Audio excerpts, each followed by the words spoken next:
Start करते हैं बेटा। लास्ट टाइम मैंने आपको कंसेप्ट्स कंप्लीट कराए थे, बेसिक्स ऑफ फोर्स और इनर्शिया वगैरह के। न्यूटन का फर्स्ट और सेकंड लॉ हमने किया था। आज उसकी एक्सरसाइज हम करेंगे, सारे क्वेश्चंस बीच बीच में आपसे भी करवाऊंगा। पहले हर टाइप का एक एक मैं करूंगा, एक एक करके आते रहेंगे। एक टाइप का एक हो जाएगा, उसका टाइप का एक और आएगा, तो वो आप करेंगे साथ में। तो रजिस्टर खोल लीजिए, क्वेश्चन सामने आता रहेगा। रजिस्टर ओपन कर लीजिए please. Let's start with the first question. पहला क्वेश्चन बहुत सिंपल है, थियोरेटिकल क्वेश्चन है। आपको पहले क्वेश्चन में क्या बोला? Two masses are in the ratio 1:5, what is the ratio of their inertia. आपको सबसे पहली स्टेटमेंट जो इस चैप्टर में मैंने लिखवाई थी, एक्सप्लेन की थी इनर्शिया के बारे में, उसमें आपको क्या बताया था कि मास जो है it is a measure of inertia. तो जितना ज्यादा मास होगा उतना ज्यादा इनर्शिया होगा। तो इनर्शिया का रेशियो भी क्या हो जाएगा? जो मास का रेशियो है। सो आप इसको लिखोगे पे कैसे? Since mass is the measure of inertia, therefore ratio of inertia is also 1:5। ठीक है, जो मास का रेशियो होगा वही इनर्शिया का रेशियो हो जाएगा। आ जाते हैं सेकंड क्वेश्चन पे। पहला तो थियोरेटिकल था, इजी क्वेश्चन है, स्टार्टिंग के बहुत सिंपल क्वेश्चन है, ध्यान देंगे। सेकंड क्वेश्चन आपको क्या बोला? सेकंड क्वेश्चन में आपको बोल रहा है a constant force acting on a body of mass 3 kg changes its speed from 2 meters per second to 3.5 meters per second in 2.5 seconds। एक वो है फोर्स है, वो बॉडी पे एक्ट कर रही है। ये एक बॉडी है, इस बॉडी पे एक फोर्स एक्ट कर रही है, इस बॉडी पे एक फोर्स एक्ट कर रही है।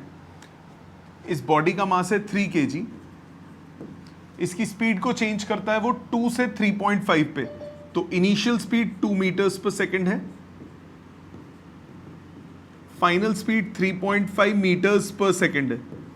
Initial speed 2 meters per second, final speed 3.5 meters per second। और कितनी देर उसे लगती है कन्वर्ट करने में? 2.5 seconds। 2.5 seconds। The direction of motion of the body remains unchanged, इसी डायरेक्शन में जाती है। एक एक स्टेप पढ़ के क्वेश्चन को इंटरप्रिटेशन किया करो, इकट्ठा पूरा नहीं पढ़ना होता। एक लाइन पढ़ो, देखो उसकी क्या मर्जी होती है, उसका क्या मतलब बनता है, एंड देन धीरे धीरे इंटरप्रेट करो। The direction of motion of the body remains unchanged, what is the magnitude and direction of the force. Direction of force क्या होगी? सबसे पहले हम मैग्नीट्यूड की बात करते हैं। ध्यान देना, आपको इनिशियल स्पीड दिया है, फाइनल स्पीड दिया है और टाइम दिया हुआ है। आप इससे एक्सेलरेशन निकाल सकते हो, आप इससे एक्सेलरेशन निकाल सकते हो। एक्सेलरेशन कैसे निकालोगे?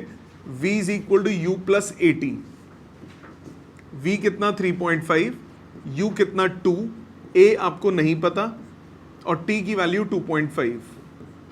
सो ये आपके पास सॉल्व करके आया, a की value 15/25, 3/5, 3/5 meters per second square।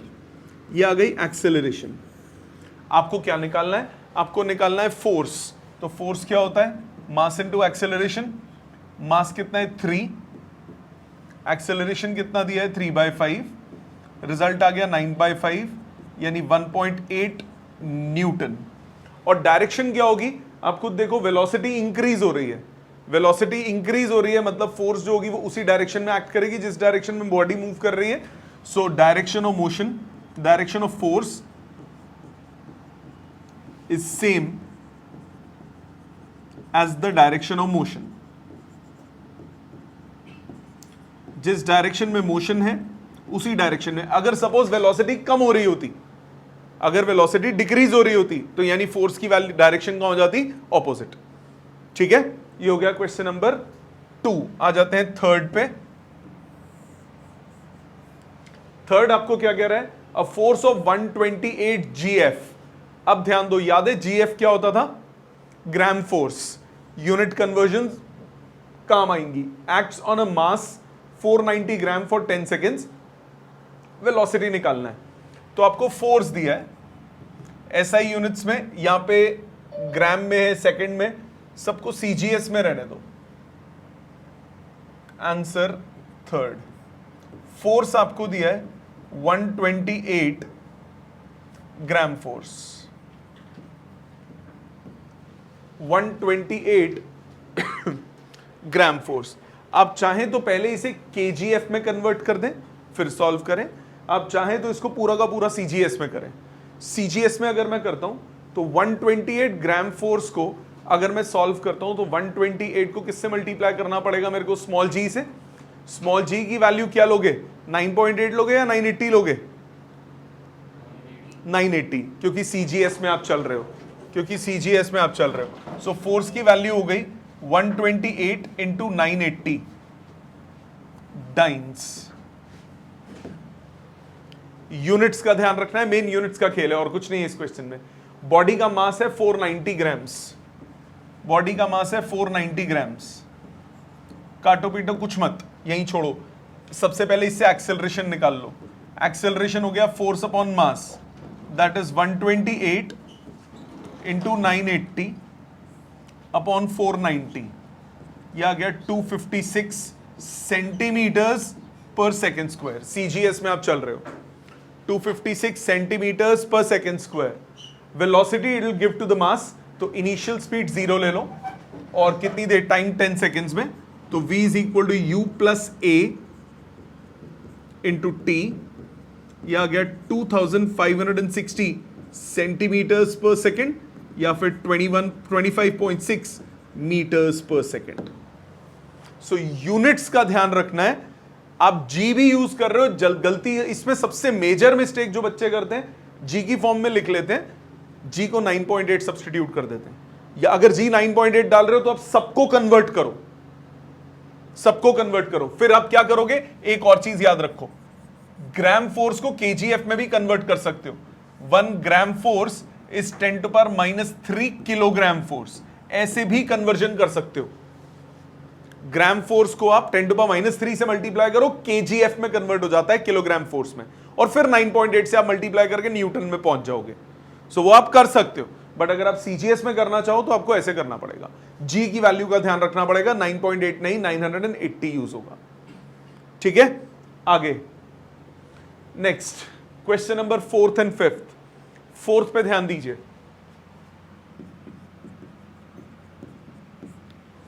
Fourth exam के लिए इंपॉर्टेंट क्वेश्चन है, पेपर में आता है ये काफी, स्कूल एग्जाम में। सो क्वेश्चन नंबर 4 पे ध्यान दीजिए। क्वेश्चन सिंपल है। अ कांस्टेंट फोर्स, देखो मैंने अभी आपको बोला न्यूमेरिकल्स करने के लिए सबसे सिंपल बात क्या होती है, आप क्वेश्चन को ना स्लो जाया करो। एक साथ पूरा क्वेश्चन नहीं, एक लाइन पढ़ो, उसको इंटरप्रेट करो कि हुआ क्या। आप फॉर्मूले से मत सोचो, क्वेश्चन कंसेप्ट से सोचो कि क्वेश्चन में हो क्या रहा है। जैसे बोला a constant force acts for 3 seconds on a body of mass 16 kg। एक बॉडी है, एक बॉडी है, उसका मास है 16 kg, इसका मास है 16 kg। एक कांस्टेंट फोर्स इस पे एक्ट कर रही है, कांस्टेंट फोर्स ले ली F, 3 सेकंड्स तक एक्ट कर रही है, यहां तक एक्ट कर रही है, यहां से यहां तक का टाइम हो गया 3 सेकंड्स। पहले इसी सिचुएशन की बात कर लेते हैं।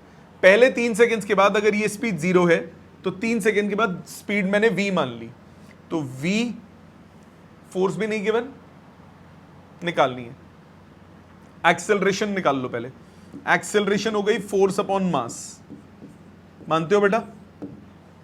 एक्सेलरेशन हो गई फोर्स अपॉन मास। देखते हैं क्या यूज होगा कि नहीं। ड्यूरिंग द नेक्स्ट 3 सेकंड, इसके बाद फोर्स 0 हो गई, मतलब इस यहां तक जो मोशन है, ये जो मोशन है ये एक्सेलरेटेड मोशन है। इसके बाद क्या बोला? And then ceases to act. इसके बाद जब बॉडी मूव कर रही है यहां से यहां तक, कहीं पे भी पॉइंट तक, ये मोशन यूनिफॉर्म मोशन है, क्योंकि इसके बाद फोर्स क्या हो गई? 0। जब फोर्स 0 होगी तो इसका मतलब एक्सेलरेशन नहीं होगी। जब फोर्स 0 होगी तो एक्सेलरेशन नहीं होगी। जब एक्सेलरेशन नहीं होगी, जब एक्सेलरेशन नहीं होगी तो मोशन कौन सा होगा? यूनिफॉर्म। यूनिफॉर्म मोशन में उसने बोला 81 मीटर्स कवर करता है नेक्स्ट 3 सेकंड्स में। सो 81 मीटर्स वो कवर करता है नेक्स्ट 3 सेकंड्स में। मतलब जो वेलोसिटी यहां पे होगी वो कांस्टेंट होगी। वेलोसिटी होगी कितनी? Distance upon time, that is 27 metres पर सेकंड। ये वेलोसिटी उसने एक्वायर कर ली। ये पूरे मोशन में वेलोसिटी 27 मीटर्स पर सेकंड है। इसका मतलब इस पॉइंट पे भी वेलोसिटी कितनी होगी? 27। अब आप लगाओ इसमें v is equal to u plus 80, इसकी जरूरत नहीं है, a निकल जाएगा सीधा, v is equal to u plus 80। यहां जो पूरे मोशन में v की वैल्यू है वही इस पॉइंट पे वेलोसिटी की वैल्यू है, that is 27 is equal to 0 plus acceleration into 3, तो एक्सेलरेशन की वैल्यू आ गई 9 मीटर्स पर सेकेंड स्क्वायर, यानी जो फोर्स होगी वो कितनी होगी ma, मास कितना है, मास है 16 kg, एक्सेलरेशन है 9, 16 इंटू 9 कितना हो गया 144 न्यूटन। क्या ये बात समझ में आती है? Easy question. फिफ्थ आप अटेम्प्ट कीजिए, फोर्थ लिख लीजिए, फिफ्थ आप अटेम्प्ट कीजिए, आपके पास 2-4 मिनट का समय है, फिर मैं सॉल्व करूंगा। ध्यान दीजिए फिफ्थ कह रहा है driver of a 3 wheeler moving with the speed of 36 kilometre per hour. एक 3 व्हीलर है, it's moving at the speed of 36 kilometre per hour. You आपको दिया है 10 metres per second, 36 kilometre per hour means 10 metres per second. ऐसा units में साथ के साथ कन्वर्जन करते चलो। And sees a child standing in the middle of the road and brings his vehicle to rest in 4 seconds just in time to save the child. Okay जी, यहाँ पे एक बच्चा है, वो रोड के बीच में खड़ा हुआ है, टाइम 4 seconds में उसको फाइनल स्पीड करनी है 0 to save the child. What is the average retarding force acting on the vehicle?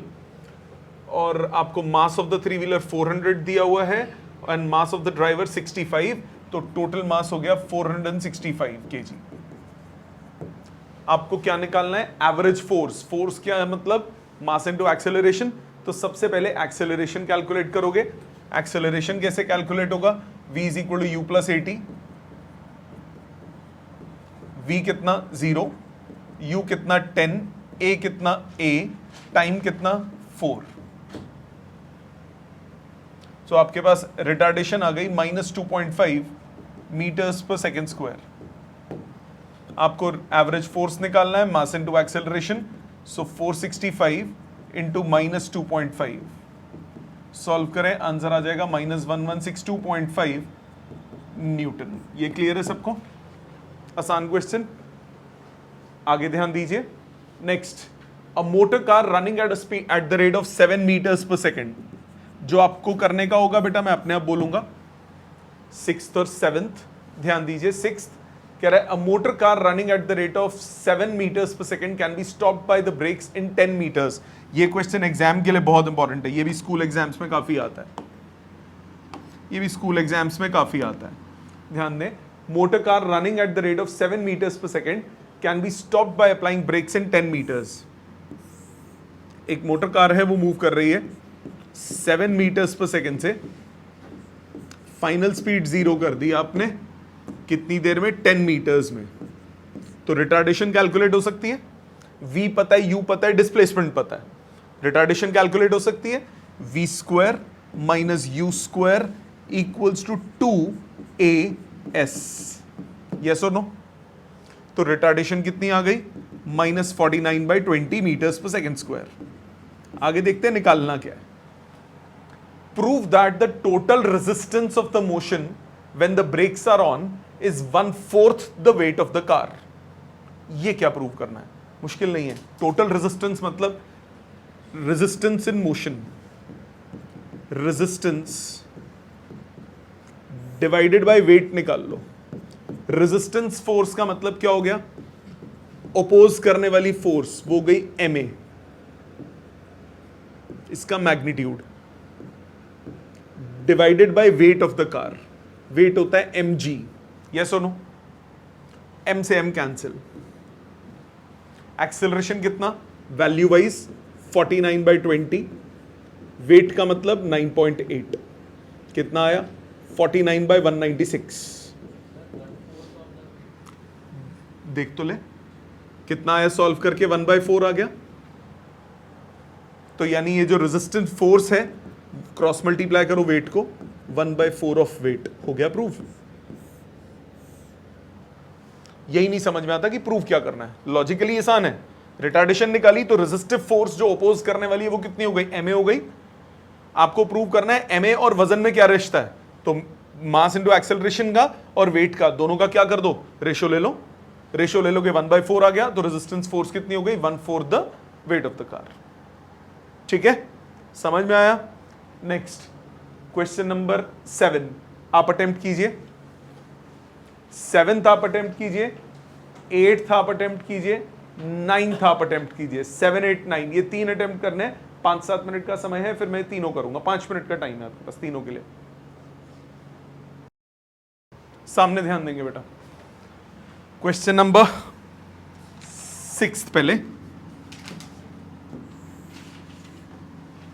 6th कह रहा है, sorry 7th। Question 7, a bullet of mass 0.04 kg moving with the speed of 90 meters per second enters a heavy wooden block and is stopped after a distance of 60 centimeters। एक bullet है किसी मास की, block में enter करती है, block में enter करती है with the speed of 90 meters per second, enters a heavy block and is stopped after a distance of 60 centimeter। 0.6 metre के बाद इसकी फाइनल स्पीड क्या हो जाती है? 0। एवरेज फोर्स निकालना है, तो पहले यहां से रिटार्डेशन निकालो। v square minus u square equals to 2as। v कितना 0, u कितना 90, एक्सेलरेशन कितना निकालना है? डिस्प्लेसमेंट 0.6, 60 सेंटीमीटर था ना, 0.6। सो एक्सेलरेशन आ गया माइनस 90 इंटू 90 अपॉन 1.2। रख लो संभाल के। आपको निकालना है एवरेज रेजिस्टेंस फोर्स। फोर्स होता है mass into acceleration, 0.04 into minus 90 into 90 upon 1.2। 1.20 लिख लो इसको, पॉइंट से ये पॉइंट कट गया, 4 3 30, 003 minus 270 newton, minus 270 newton. Minus sign का मतलब अपोजिंग फोर्स है। ठीक है, अगला आंसर नंबर 8, सब सिमिलर टाइप के थे। आंसर 8 क्या कह रहा है? Bullet of mass 25 grams strikes horizontally a block of wood with a velocity of 250 meters per second। 250 meters per second से एक बुलेट इसको स्ट्राइक करती है। ठीक है जी, आगे बोला and penetrates it to a distance of 1 meter। 1 metre तक पेनिट्रेट हो जाती है, मतलब फाइनल स्पीड क्या हो जाती है? 0। Calculate the resistance of the wood on the bullet, assuming the resistance to be uniform। How far would the bullet have penetrated if the speed of the bullet had been 20? So पहला part तो वैसे ही है जैसे पिछला question था। इसमें resistive force निकालने के लिए v square minus u square equals to 2as। 2 acceleration नहीं पता, डिस्प्लेसमेंट 1 मीटर। सो एक्सेलरेशन आ गया माइनस 250 इंटू 250 अपॉन 2। रख लो। फोर्स होता है मास इंटू एक्सेलरेशन। मास कितना दिया है बुलेट का? 25 ग्राम्स, 25/1000 इंटू माइनस 250, 250/2, 25, ये 4 कटपिट के आंसर आ जाएगा माइनस 781.25 न्यूटन। आगे क्या बोला? आगे बोला how far the bullet would have penetrated if the speed had been 200। now if initial speed is 200, final speed अभी भी आपको 0 चाहिए। अब रिटार्डेशन आपके पास है, रिटार्डेशन सेम रहेगी जो पहले मिली है, ऑपोजिशन तो वही होगी। ऑपोजिशन कितनी है? Minus 250 into 250/2। आपको क्या निकालना है? Displacement. So v square minus u square equals to 2a into x. Minus से माइनस कट गया, 4 5 4 5, ये कट गया, x आ गया 16/25, 0.72 मीटर्स। 16/25 64, 0.64 मीटर्स। समझ में आ गई बात? इजी था। आ जाते हैं 9th पे। 9th क्वेश्चन क्या कह रहा है? 9th question, it says a bullet moving with a velocity of 100 meters per second pierces a block of wood and moves out with a velocity of 10। Enter करती है बुलेट, एंटर करती है 100 metres per second से, और बाहर निकलती है 10 metres per second से। If the thickness of the block reduces to 1/2 of the previous value, what will be the emerging velocity? So ये मैंने x मान लिया। जब x डिस्प्लेसमेंट होता है तो 10 मीटर्स पर सेकेंड से बाहर निकलती है। आपको क्वेश्चन में बोला जब ये x/2 हो जाएगा तब फाइनल वेलोसिटी कितनी होगी। इनिशियल अभी भी 100 है, यही मतलब हुआ क्वेश्चन का। पहले बताओ, 100 मीटर्स पर सेकेंड से पहले एंटर कर रही है, 10 मीटर्स पर सेकेंड से बाहर निकल रही है, बाद में 100 मीटर्स पर सेकंड से एंटर कर रही है, कितनी वेलोसिटी से बाहर निकलेगी? डिस्टेंस को हमने हाफ कर दिया। तो एक्सेलरेशन दोनों का सेम है, तो क्या सिचुएशन लगेगी इसमें? v² minus u² equals to 2ax। So a² minus b² क्या हो गया? a plus b into a minus b is equal to 2ax। रख लो संभाल के। दूसरी बॉडी के लिए v² minus u² equals to 2ax की जगह क्या यूज हुआ? x/2। मानते हो? x की जगह x/2। अब क्या करो? 2ax की वैल्यू सब्सटीट्यूट कर दो। सब्सटीट्यूट फ्रॉम फर्स्ट से 2ax की वैल्यू सब्सटीट्यूट कर दी। v² minus 100²। 2ax की वैल्यू कितनी है? माइनस 90 इंटू 110/2 अपनी जगह पे। सॉल्व कर लो। v² आपके पास आ गया 100² माइनस 90 इंटू 110/2। 100 common, 100 minus 99/2। सो v² आ गया 100 इंटू 101/2। 100 इंटू 101/2 ये v² आ गया। v² निकालने के बाद अब v निकाल सकते हो। अप्रोक्सीमेटली v आ जाएगा 100/√2, 70 के आसपास। ये सॉल्व करके आ रहा है 71.1 मीटर्स पर सेकेंड। देखो एमसीक्यूज होंगे ना तो हम जल्दी सोच सकते हैं। मेरे को एमसीक्यूज में गैप दिया होगा वैल्यूज में, एक में हो सकता है दिया हो 70 पॉइंट कुछ, एक में 80 पॉइंट कुछ। मैं डायरेक्टली बिना कैलकुलेट करे भी कर सकता हूँ। 100 इंटू 100 का स्क्वायर रूट कितना हो गया? अराउंड 100। ये 101 है, इसको थोड़ी देर के लिए 100 सोच लो रफ कैलकुलेशंस के लिए। तो इसका ऊपर वाले का स्क्वायर रूट 100 आ गया, नीचे √2 है। 1/√2 की वैल्यू होती है 0.707। रैशनलाइज करके निकाल लो। 1/√2 कितना हुआ? √2/2। √2 कितना होता है? 1.414। उसका आधा कितना हो गया? 0.707। सो 0.707 इंटू 100 कितना हुआ? 70.7। अप्रोक्सीमेट मारा तो 70.7 उसके आसपास की वैल्यू है ना उसका आंसर। ठीक है, तो अगर एमसीक्यूज होगा तो मैं ऐसे फटाफट सोचूंगा rather than calculating to the point.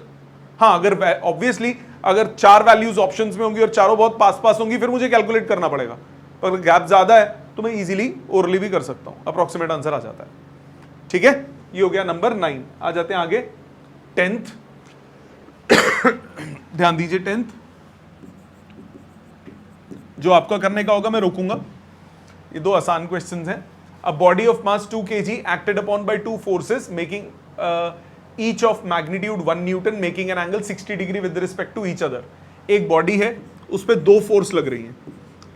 ये बॉडी का मास है 2 kg, 2 फोर्स लग रही है 1 न्यूटन ईच, और दोनों के बीच का एंगल जो है वो है 60 degree. 60 degree with respect to each other. Calculate the acceleration produced. तो सबसे पहले नेट फोर्स निकालोगे। नेट फोर्स क्या होगा? √a² plus b² plus 2ab cos 60। cos 60 कितना होता है? हाफ। कितना आया? 2 से 2 कट के √3 न्यूटन। ये हो गया नेट फोर्स। नेट फोर्स निकालने के बाद F is equal to ma।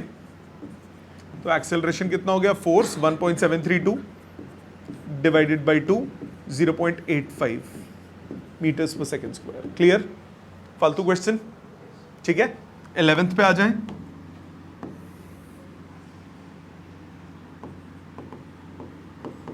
Eleventh कह रहा है a body of mass 5 kg is acted upon bye 2 perpendicular forces 8 and 6। ये बॉडी है, इस पे एक फोर्स लग रही है 8 न्यूटन, एक फोर्स लग रही है 6 न्यूटन। दोनों के बीच में कितना एंगल है? 90 degree. Magnitude and direction of acceleration. Direction answer में नहीं गिवन, अब बता देता हूं कैसे निकलेगी। इन दोनों का रिजल्टेंट निकाल लोगे, पैरेललोग्राम लॉ लगेगा। नेट फोर्स क्या हो गई, under root of a square plus b square plus 2ab cos 90। cos 90 आजकल कितना होता है, 0। सॉल्व करके कितना आया, under root of 8 square plus 6 square, कितना आ गया, 10 न्यूटन। ये हो गया फोर्स, मास है 5, एक्सेलरेशन फोर्स अपॉन मास कितना आ गया, 2 metres per second square. No problem. Direction निकालोगे, जो फोर्स की डायरेक्शन होगी वही एक्सेलरेशन की डायरेक्शन। इसको फाइव मान लो, tan फाइव कितना हुआ, tan फाइव हुआ 6/8।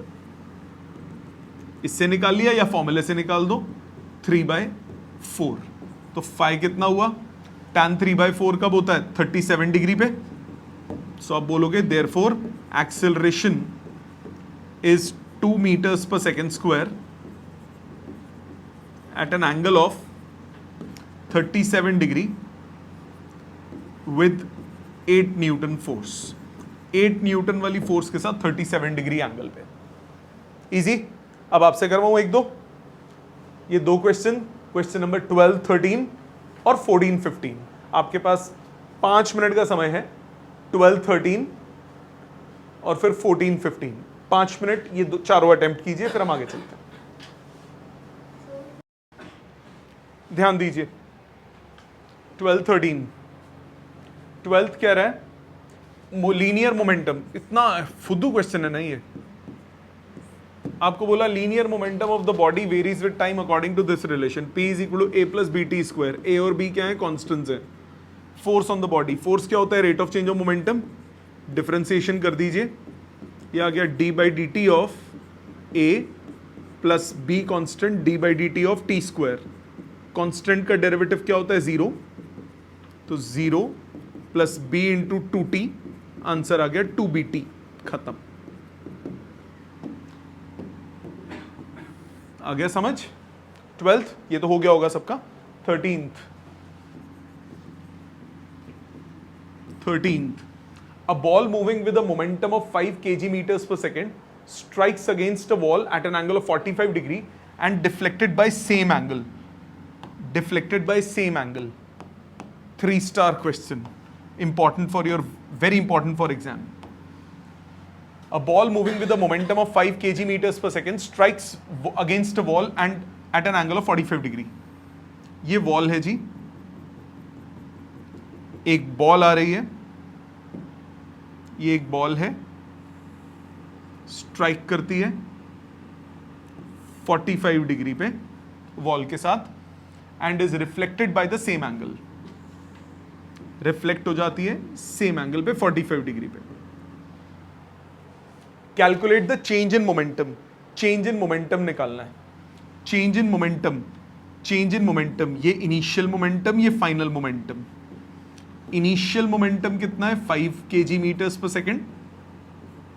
फाइनल मोमेंटम भी सेम है, and is reflected eight same angle. Okay, बोला नहीं है। And it's reflected eight the same angle with same momentum. Correction करो क्वेश्चन में, with same value of momentum. 5 kg meters per second से आई और 5 kg मीटर्स पर सेकेंड से ही reflect हो गई।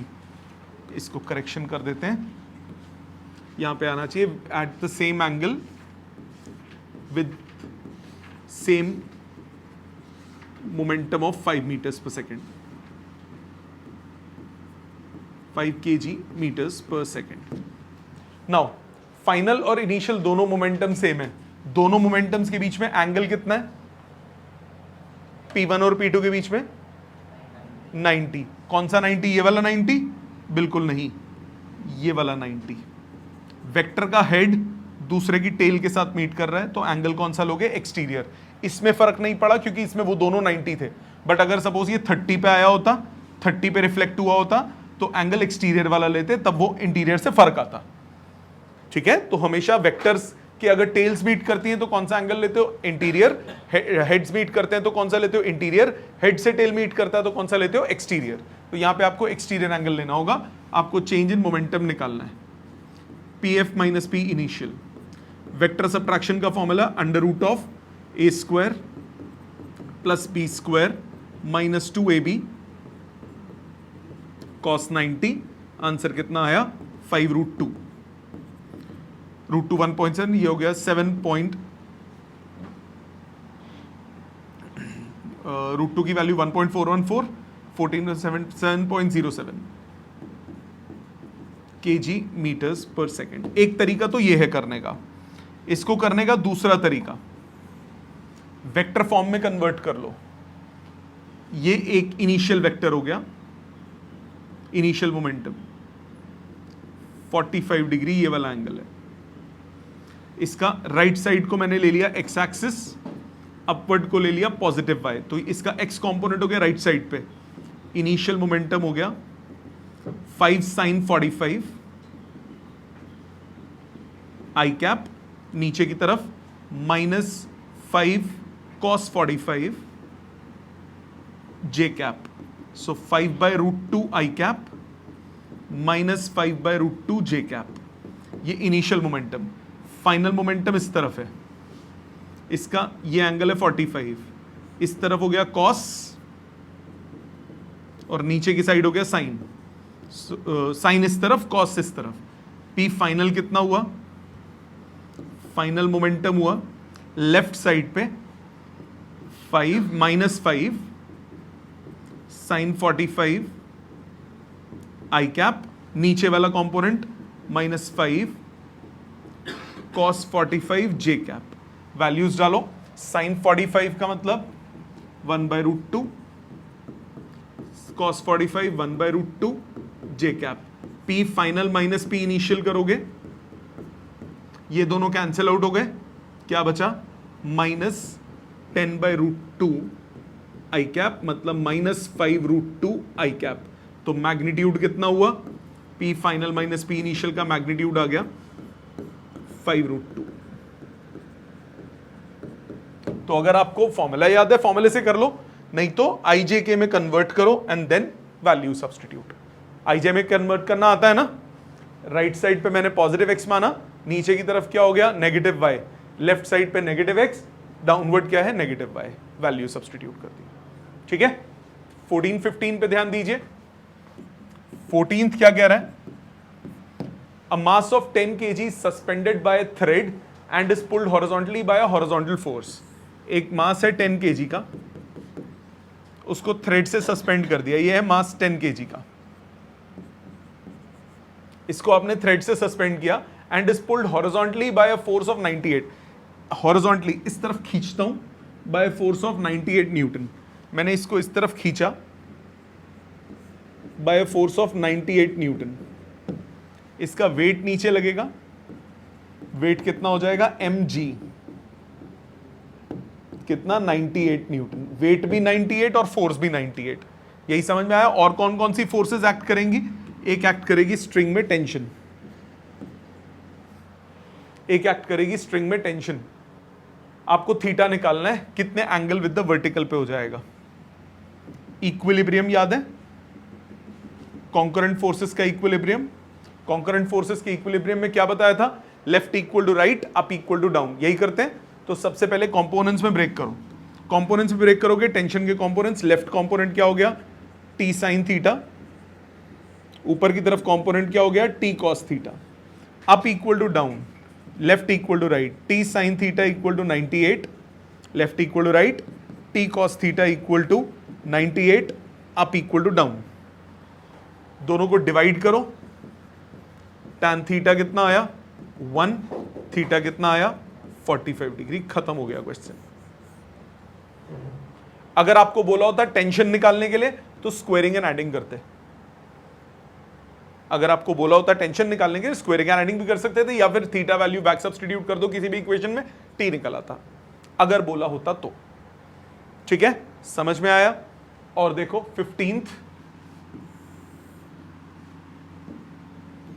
15th में क्या बोला? 15th में आपको बोल रहा है a body is suspended bye a string and is pulled bye a spring balance till the string makes an angle of 60 degree. अब यही क्वेश्चन है, बट अब ये एंगल दिया हुआ है। क्वेश्चन को ध्यान से पढ़ो। Body suspended bye a string, एक बॉडी है, उसको आपने स्ट्रिंग से सस्पेंड किया हुआ है, स्ट्रिंग से सस्पेंड किया हुआ है, and is pulled by a spring balance till the string makes an angle of 60 degree. 60 degree with the vertical बना रहा है, इधर आप पुल कर रहे हो स्प्रिंग से, इधर से आपने फोर्स लगाई है, ठीक है। If the reading of the spring is 18 kg weight, मतलब जो राइट साइड पे जो फोर्स लग रही है वो कितनी है, 18 g न्यूटन। kg वेट को न्यूटन में कन्वर्ट कर दोगे। kg वेट क्या होता है, kg weight is nothing but kgf, एक ही बात है। kg वेट बोलो kgf बोलो, एक ही बात है। सो 18 kg वेट का मतलब क्या हुआ, 18 इंटू जी न्यूटन। इससे आपने उसे राइट साइड पे पुल कर रहे हो। Calculate the tension in the string and the weight of the body. Tension भी निकालना है, वेट भी निकालना है। वेट mg बोल दिया और टेंशन को बोल दिया t। फिर से क्या करोगे, कंपोनेंट्स में ब्रेक करोगे, करो ब्रेक। ये एंगल हो गया 60 डिग्री, टेंशन के दो कंपोनेंट्स, ऊपर हुआ t cos 60, लेफ्ट साइड क्या होगा, t sin 60। क्या करोगे, left equal to right, up equal to down, तो लेफ्ट इक्वल टू राइट करो। t sin 60 equal to 18g। t sin 60 की वैल्यू कितनी होती है, √3/2 इज इक्वल टू 18g। तो टेंशन आ गया 36/√3 g। रैशनलाइज करो, 12√3 g न्यूटन। पॉइंट्स में कैलकुलेशन हो जाएगी, पॉइंट्स में कैलकुलेशन हो जाएगी। ये हो गया लेफ्ट इक्वल टू राइट। आपको निकालना है, वेट भी निकालना है, अप इक्वल टू डाउन करो। t cos 60 equal to mg। आपको mg नहीं कैलकुलेट करना, सीधा वेट ही कैलकुलेट करना है। तो वेट हो गया t cos 60। टेंशन कितना, टेंशन कितना, 12√3g। 12√3g cos 60 कितना हुआ, 1/2। आंसर आया 6√3g न्यूटन। और अगर इसको kgf या kg वेट में लिखते हो तो आंसर आ गया 6√3 kg वेट। दोनों फॉर्मेट में दे सकते हो, क्योंकि उसने बोला नहीं है किस फॉर्मेट में आंसर देना है। तो आप kg वेट में आंसर भी दे सकते हो, न्यूटन में भी दे सकते हो। ये भी टेंशन भी 12√3g न्यूटन हो गया, या फिर 12√3 kg वेट। दोनों फॉर्मेट में आंसर करेक्ट है, चाहे आप न्यूटन में आंसर दो, चाहे आप kg वेट में दो। स्पेसिफाइड होता कि आपको kgf या kg वेट में देना है, फिर आपको उस हिसाब से ही करना पड़ेगा। न्यूटन में निकालो और लास्ट में g से क्या कर दो, डिवाइड कर दो। क्योंकि kg वेट को जब g से मल्टीप्लाई करते हो तो कन्वर्ट होता है न्यूटन में, तो न्यूटन को kg वेट में कैसे कन्वर्ट करोगे, g से डिवाइड करके। Got it? समझ में आया दीदी? घर पे कुछ पढ़ना शुरू कर दो। ब्लैंक बैठते हो, kg वेट ही नहीं सुना कभी, ऐसा लग रहा है, क्योंकि लास्ट क्लास का पढ़ा नहीं। बेटा प्लीज पढ़ के आया करो, ऐसे मत टाइम वेस्ट करो घर पे। आ जाओ 16th। Mass of 30 grams suspended with the thread is pulled horizontally to make the thread to come to rest at an angle of 60 degree with the vertical. Calculate the pulling force. फिर से similar question है, फिर से similar question है, देखते हैं। Mass of 30 grams suspended with a thread is pulled horizontally to make a thread to come to rest at an angle of 30 degree with the vertical। Vertical के साथ 30 degree का angle बनाते हैं। मास है 30 grams, तो mg नीचे लगेगा, m आपको दिया है 30 ग्राम्स। पुलिंग फोर्स निकालना है आपको। Also find the tension. बिल्कुल सिमिलर क्वेश्चन है, वैल्यूज डिफरेंट हुई हैं। ये 30 डिग्री हो गया, टेंशन के कंपोनेंट्स करो। टेंशन का एक कंपोनेंट्स ऊपर हो गया t cos 30 और एक कंपोनेंट हुआ लेफ्ट साइड पे t sin 30। आपको अब ये वेट पता है, तो अब पहले वर्टिकल वाला इक्वेट करो। t cos 30 equal to mg। t cos 30 equal to mg। Tension cos 30 की value √3/2, mass is 30 grams, g is 9.8। So tension आपके पास आ गया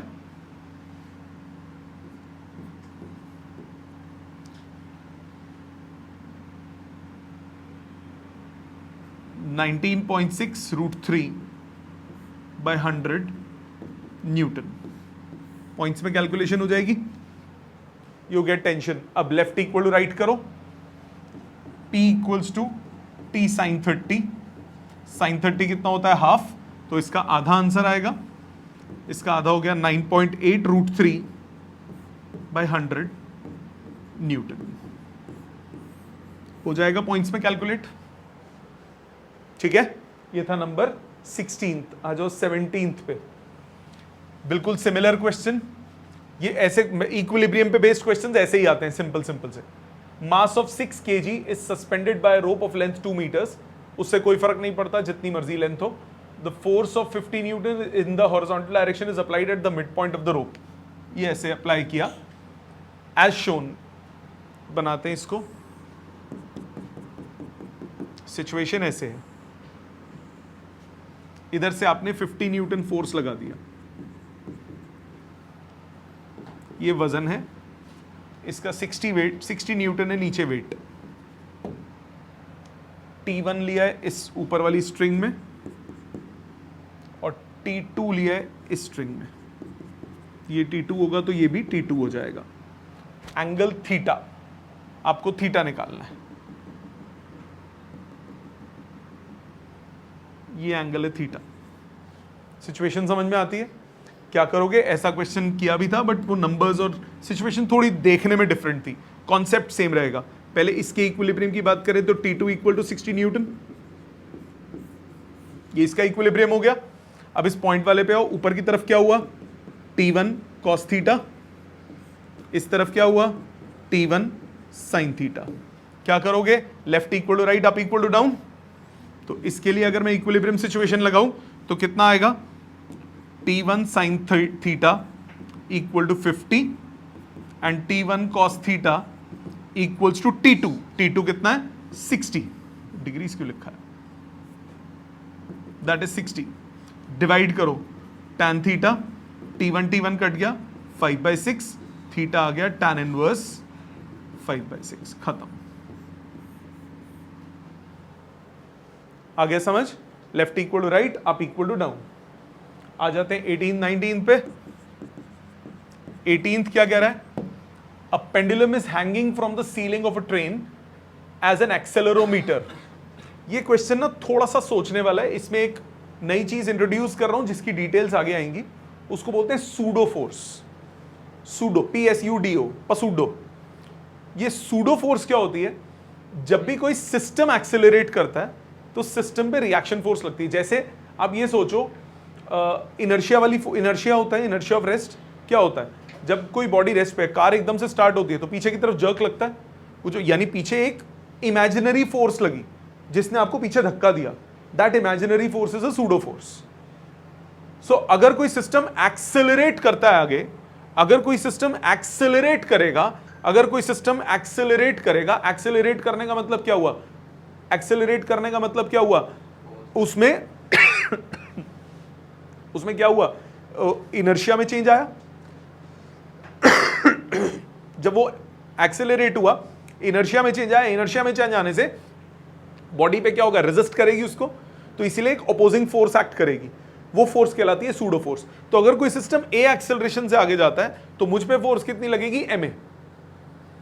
आप खुद सोचो, दो बंदे खड़े हैं, एक मोटा एक पतला सा सुकड़ू सा, दोनों बस में खड़े हैं। बस को स्टार्ट करता हूं, आपके हिसाब से पीछे कौन गिरेगा सबसे पहले? मोटा वाला, पतला वाला? मोटा वाला, क्योंकि उसका मास ज्यादा है, उस पर सूडो फोर्स ज्यादा एक्ट करेगी।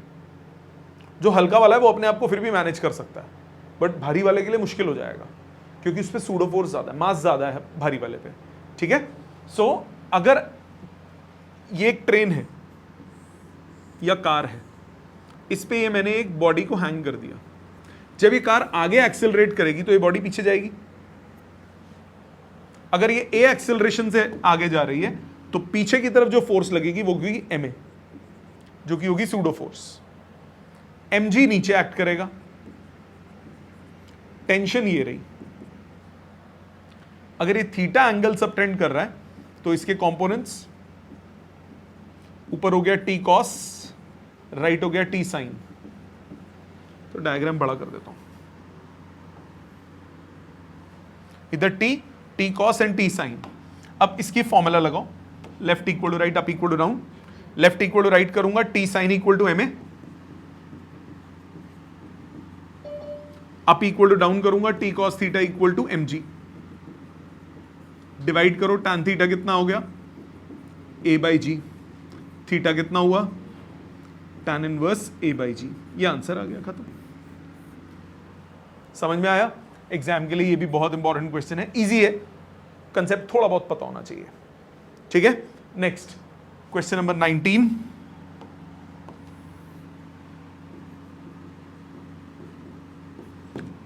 कह रहा है particle moving with velocity v is acted by three forces shown in by the vector PQR. The velocity of the particle will increase, decrease या क्या?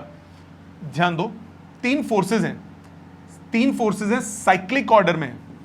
Since forces are forming closed cyclic loop, Therefore net force क्या हो गई, zero. Null vector क्या होता है, null vector कब बनता है, रिजल्टेंट नल कब होता है, जब सबके सब क्या बना रहे हो, क्लोज लूप। ये क्लोज लूप फॉर्म कर रहे हैं, फोर्स हो गई zero, therefore no change in velocity. Force ही नहीं है तो एक्सेलरेशन जीरो हो गई, एक्सेलरेशन जीरो मतलब वेलोसिटी क्या रहेगी, कांस्टेंट रहेगी। ठीक है, last question. Three forces are acting on the body, ये ऐसे ऐसे एक्ट कर रही है। Magnitude of minimum additional force needed, okay, to have the resultant force along the y direction. दोबारा बनाते हैं इस डायग्राम को। एक फोर्स है 1 न्यूटन 60 डिग्री एंगल पे, एक फोर्स है 2 न्यूटन, स्ट्रेट लाइन नजर आ रही है, और एक इसी के सामने 4 न्यूटन, इधर कितना 30 डिग्री एंगल पे। ठीक है, आपको बोला three forces acting on the body are shown to have the resultant force only along Y axis. तो आपको यानी एक्स एक्सिस पे फोर्स को क्या करना पड़ेगा, कैंसिल आउट करना पड़ेगा। एक्स एक्सिस पे फोर्स को कैंसिल आउट करना पड़ेगा, मतलब एक्स एक्सिस की टोटल फोर्स कितनी होगी, एक्स एक्सिस की फोर्स 2 न्यूटन का, ये 30 डिग्री एंगल है तो ये 30 हो गया, ये 60 हो गया। 2 न्यूटन का कंपोनेंट इधर हुआ 2 cos 60, 1 न्यूटन का इधर हुआ 1 cos 60, 4 न्यूटन का इधर हुआ 4 sin 60। मानते हो बेटा? मैं सिर्फ एक्स कंपोनेंट बना रहा हूं। For resultant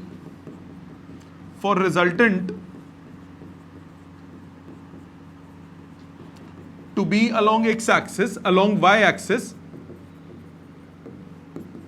net force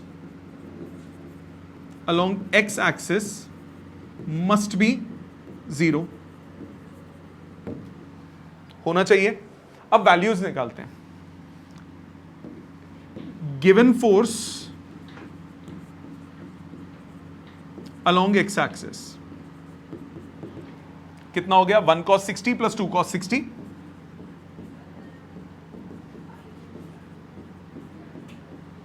minus 4 sin 60, sin 30,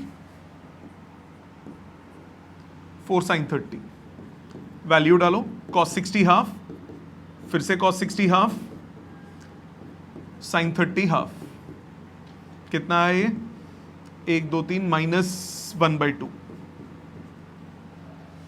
ठीक है, -1/2। Therefore force required to make it 0 is +half।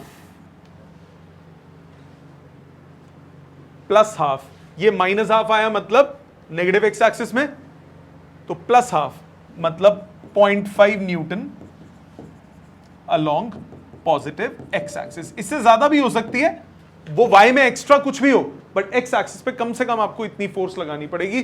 तो इसका रिजल्ट क्या आया, 0.5 न्यूटन। समझ में आ गया? आपका काम क्या है, आपको जितने क्वेश्चंस, क्योंकि मैंने काफी किए, घर पे सारे क्वेश्चंस रिपीट होने हैं। एक बार अपने हाथ से सारे करोगे, कोई डाउट आए मुझसे नेक्स्ट क्लास में पूछोगे, नेक्स्ट क्लास में काम चेक होगा, सबका ये काम कंप्लीट होना चाहिए, ठीक है। पावर कौन सा, ठीक है। अगली क्लास में हम लोग न्यूटन्स थर्ड लॉ करेंगे फॉलोड बाय इम्पल्स, ठीक है। Thank you very much.